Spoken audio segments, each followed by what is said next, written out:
Madam President, India continues to remain concerned over the situation in Ukraine. We have consistently held the position that no solution can ever come at the cost of human lives. The escalation of hostilities and violence is in no one's interest. We have hence urged from the outset that all efforts be made for an early cessation of hostilities and for an urgent return to the path of dialogue and diplomacy. We have said so before, Madam President. The global order that we all subscribe to is based on international law, the principles of the UN Charter, and respect for the territorial integrity and sovereignty of all states.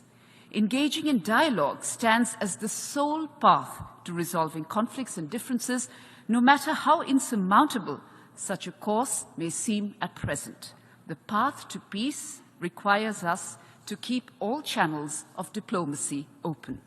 Hence, sincere and practical engagement amongst all stakeholders can help improve understanding and reduce the gap between divergent positions.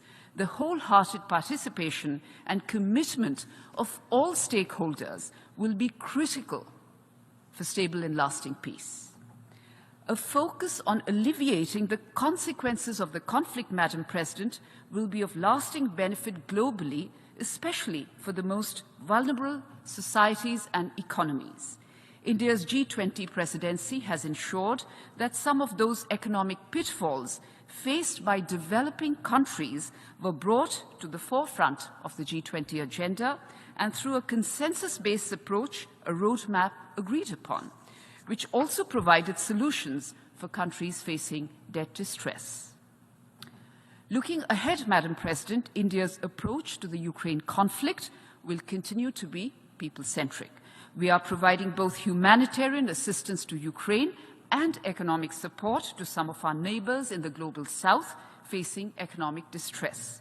We need to avoid steps which endanger the possibility of dialogue and negotiations. To this end, at the present juncture, as the conflict has continued for 2 years unabated, we, the Committee of UN Member States, must pause and ask ourselves two pressing questions.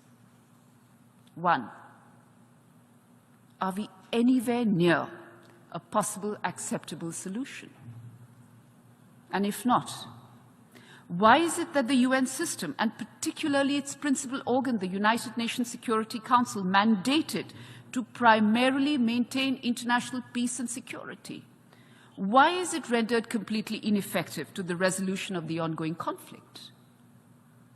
For multilateralism to be effective, Madam President, outdated and archaic structures need reform and reinventing, else their credibility will always be on the wane. And unless we fix that systemic flaw, we will continue to be found wanting.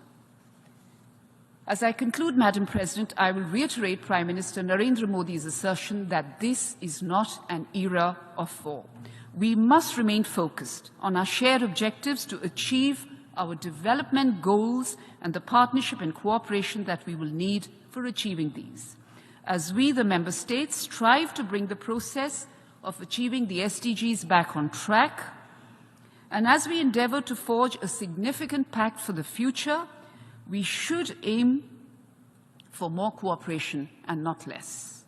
It is crucial, therefore, to keep the faith, to keep the conviction in the power of dialogue and diplomacy, which have reliably and always served humanity's progress. Thank you.